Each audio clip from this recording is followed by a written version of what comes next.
ஜாக்ஷிகா பெயரை நினைவில் வச்சுக்கோங்க. அன்று மேக் ஷிஃப்ட் மைக் முன்னே தன் தமிழால் பலரின் கவனத்தை தன் பக்கம் திருப்பிய சிறுமி, பெண்முத்தி பின் வருவனவற்றை யோசித்து விட்டு சொல்லும் புத்தி என்பதைத்தான் பெண்முத்தி பின்முத்தி என்றார்கள். பெண்கள் இப்போதுமே எந்த ஒரு விடயமாக இருந்தாலும் அதன் பின்விளைவுகளை ஆராய்ந்தே முடிவுகள் எடுப்பார்கள். கல்வியாகட்டும், காதலாகட்டும், குடும்பமாகட்டும், தான் சார்ந்த முடிவாகட்டும், தன்னை சார்ந்தவர்கள் சம்பந்தப்பட்ட முடிவாகட்டும், எந்த பிரச்சனை நடந்தாலும் தான் எடுக்கும் முடிவு எந்த அளவு விளைவுகளை தரும் என்பதை யோசித்து விட்டு அதற்கு தகுந்தது போன்ற முடிவைத்தான் அவளின் புத்தி சொல்லும்.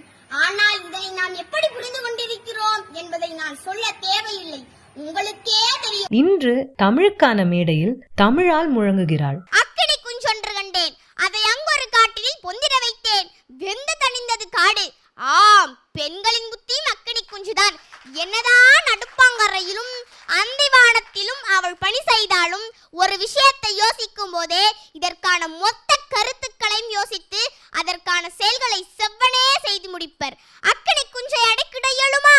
பெண் புத்தியை பின்தள்ளிட முடியுமா? இனியாவது பழமொழியின் சரியான மொழிப்பொருளை அறிந்து பயன்படுத்த வேண்டுகிறேன். நன்றி, வணக்கம்.